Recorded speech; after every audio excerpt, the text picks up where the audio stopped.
На острове был обычный день, и на прогулке в поисках золота оказался высокий и худощавый мужчина. Внезапно он заметил силуэт волка огромного, у него сердце застыло от страха. Мужчина не мог двигаться, однако когда он приблизился, он заметил, что одна из лап животного попала в капкан. Подойдя ближе, мужчина понял, что животное не может шевелиться, они стали и друг на друга смотрели. Он осознал, что перед ним волчица, и она явно кормила маленьких волчат где-то поблизости. Мужчина задумался о том, что ему следует делать. Он понимал, что попытка освободить ее может вызвать агрессию, но он не мог оставить животное и ее детей умирать.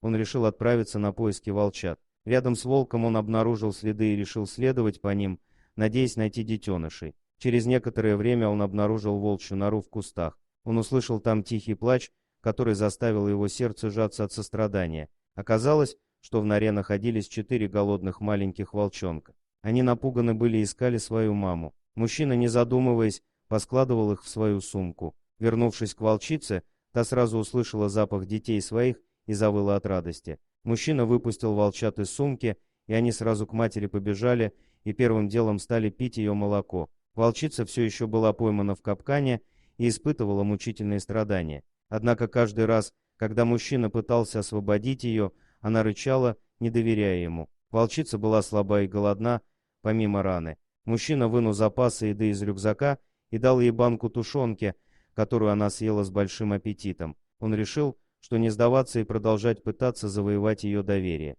Он поставил рядом с ними палатку и провел там ночь. Волчица наблюдала за ним, а он кормил ее и разговаривал с ней. В течение 2 дней он постепенно приближался к ней, стараясь не вызывать ее агрессию. Однажды он, наконец, решился погладить ее и обрадовался, когда она не рычала. Однако он все еще не решался освободить ее.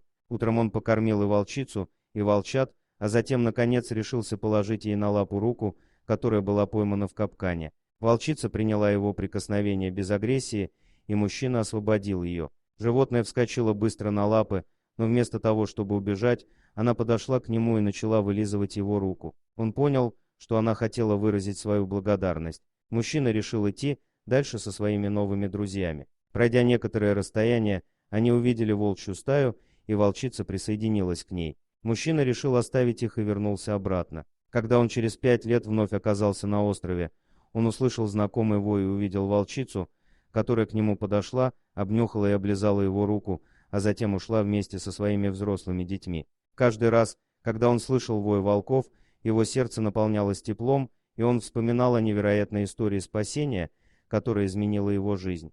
Дорогие друзья, если вам понравилось видео, поставьте лайк, а также подписывайтесь на канал, где найдете еще много интересного.